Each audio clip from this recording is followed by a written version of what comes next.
est au Salon de l'Agriculture, on fête le 50e anniversaire du Salon international de l'agriculture, porte de Versailles, et on est en pleine crise de la traçabilité de la viande de bœuf qui a été frelatée avec du cheval.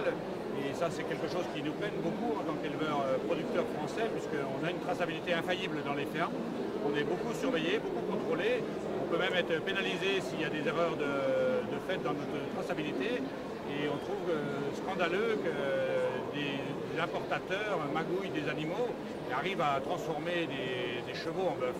Voilà, c'est quelque chose qu'on ne peut pas imaginer à l'intérieur de la France, et notamment en race charolaise, où on a une traçabilité depuis 1864 au sein du Yearbook charolais, avec des animaux qui sont répertoriés alors sur des vieux livres à l'origine. Aujourd'hui, c'est sur Internet, bien sûr, à partir d'informatique, mais on a une traçabilité infaillible.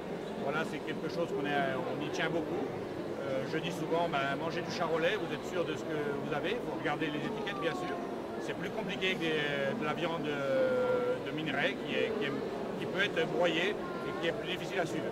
Sinon, les producteurs français travaillent bien, et ça, faut le dire. Il faut lire les étiquettes. Alors, je sais que c'est un peu long, c'est un peu fastidieux, mais on est sûr de nos produits, on est sûr de notre qualité, on en est fiers. Et ce scandale-là, il peut à terme nous renforcer. Aujourd'hui, il n'y a pas d'impact sur la consommation de viande rouge parce que les Français sont habitués à manger de la viande bovine élevée, née, abattue en France.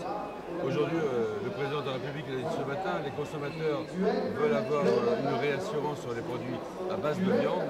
Donc il faut absolument, de façon volontaire, parce qu'on ne peut pas le faire de façon réglementaire, parce que ça dépend de Bruxelles, que nous ayons une démarche volontaire des entreprises françaises pour indiquer aux consommateurs l'origine de la viande. Ça fait partie des schémas de réponse, mais je pense que globalement, la viande en France, de façon très générale, elle est bonne, elle est sécurisée, elle est contrôlée, contrôlable.